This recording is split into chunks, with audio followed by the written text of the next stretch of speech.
Hey guys, what's up and welcome back to Babaduda. Today I'm going to be reviewing the Strv FM21, the Tier 1 Swedish light tank. And I'm on the website TanksGG, which is very useful for all of your tank stats and such. And we're also going to be keeping in mind that we are reviewing it with the Tier 2 gun instead of the Tier 1 gun. And the Tier 2 gun is a machine gun. So, let's start off with its damage per minute, which is, I think it's the worst of all Tier 1s, so not very great. Its damage per shot is quite low, but that is because it does shoot 10 shells every clip. And every shot that you take, it will fire 2 shells, so that's 5 shots in all. And with a 7.5 second reload time, that's quite a long reload time for Tier 1s, but it does pay off with the 5 shots. The intra-clip reload time is 0.3, so virtually you can keep firing no matter what. With the 0.3 reload time, it passes in just a second. The one bad thing about this tank, well, not one, but one of the bad things about this tank is it is quite slow at 25 kilometers an hour. And it might seem slower than some of the other Tier 1s because its power to weight ratio is very, very bad, so it accelerates very slow, so you end up only going like 15 kilometers an hour. So, let's move right on. It has enough gun elevation and enough gun depression. Could be better, but it's not bad. And its armor is not great, but if we take you over here, it does have some good angling, so you can ricochet a few shells and stuff like that. But then again, this tank has awful penetration, so this doesn't mean everything. But just remember that those 14 millimeters can go a long way against Tier 1s. So, let's see. Just re-put that in. Okay, so next, the health. It has the most health of all Tier 1s, except the collectible, the Vickers MK1 medium tank. And that has 300. The LTR, the German light tank of Tier 1, also has 280 health. And its view range is quite good, but you're never really going to use it, for it is very, very slow. Okay, now we're on another one of my favorite websites for World of Tanks, and it is Wargaming Wiki. And you can do World of Warplanes, World of Warships, and you can get all the stats on here. So I'm here on the Strv FM21, and you can see all of its stats and stuff like that right here. But what I really like about this is it adds pros, cons, its performance, and its suggested equipment. Right here, it doesn't show the camo net, which is right here, but it says camo net will help with stationary. When stationary, usually it will just show a little icon like it does up here. But pros and cons.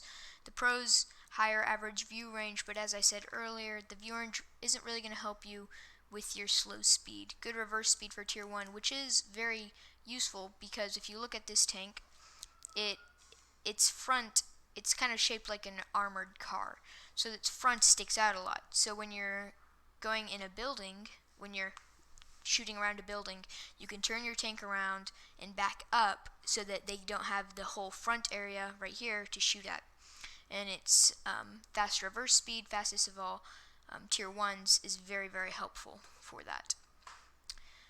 And high HP, which is very useful, especially because this tank, I like to use it going in close and doing a lot of damage there. And your armor isn't going to block that much except for machine guns, which aren't rare at Tier 1, but you're going to need to absorb a lot of damage if you play up close, because this tank's low accuracy doesn't really help with sniping. Rear mounted turret combined with long profile, which I was talking about earlier, the reverse speed kind of makes up for that, but it does not help that it has that shape. Poor concealment, that's okay because you're really going to be doing close range combat average armor thickness, that's also okay. Nothing really blocks anything except the Arotsu and at tier 1, so you'll ricochet a few shells, but not that much. And I wouldn't say it's poor, but it's not great, as I said. So now we're going to be coming up with a player gameplay in just one. Okay, so we are waiting for the battle, and right off the bat you're going to see that the STRV is not the fastest of tier 1s. As you can tell, that 4TP is speeding right on past it, and you can see that its 5 shells can be fired very, very fast, which is useful in the close range combat that I do enjoy to fight with in this tank. So you can see that he's not heading to the hill, which is a smart decision on his part, because he's not going to make it to the hill fast enough to really take a good position, which you really need in this tank. Because he's going to get there, and then he's going to need to use his gun depression, which is not very good, to try to fire at people from over the ridge.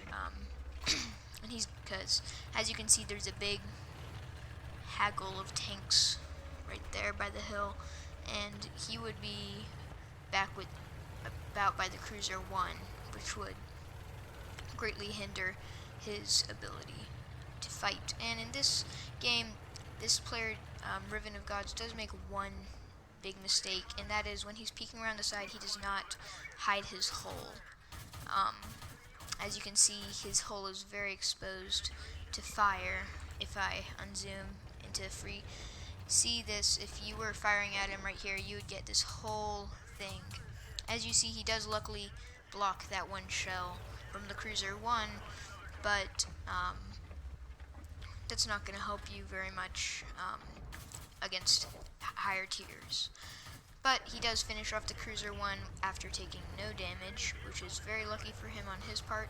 And now he's burst through this flank, which will allow him to come up behind here on the mini-map. If you look, he'll be able to come up behind here and shoot at the guys right here. The only danger is that men, or tanks I should say, that are up on this hill could fire at him, but at tier 1 they could struggle with accuracy. And he does find a STRV, and now you can see that the accuracy is not very great from long range, but this is exactly the situation you want to be in the STRV. You want to be close enough to pin in a lot of your shots, but far enough away that they can't hit you every time. Also, as you can see right here, he still does not make sure his hull is hidden, which I would definitely do. Just turn around your tank, it doesn't take that long, and then it'll save you a lot of hit points. And then right here, he tries to attack this guy, but then he does get hit by the LTR, which is, in my opinion, one of the better tier 1s, and it is just sniping him. As you can see, this tank's reverse speed is quite good, in fact, and that is why it is worth it to turn your tank around. Now, you can see these two snipers up on the hill. They are leading an assault on the base, but all of these guys up here are just going to fire at them right back. Okay, so he's leading on, and let's just speed this up a little bit so we can get into position. The STRV is horrendously slow. Okay, so he's going to be shooting this 4TP. I would have given you one of my replays of this STRV, but one, I did not want to play it a lot because it is, in my opinion, one of the worst tier 1s, and also it is just so horrendously slow. So I went on to World of Tanks replays, which everybody posts their replays and it is very, very useful, and I just snatched this one. So now let's speed this up a little bit. Now it's down to this one LTR, and now again, this time it proves fatal. He just sits right out in the open and lets the LTR shoot him over and over and over. He does try to shoot the guy in there, but then he takes some damage, and he's still moving in, which is I understand it though, because everybody tries to rush in right at the end of the game and get the last kill. But right here, he does get finished off, unfortunately. So that's pretty much the end. If you're gonna use the Strv just as a just for fun, or just because you want to beat up some newer players on tier 1, I would highly suggest using a different tier 1. And thanks for watching, and we'll see you next time.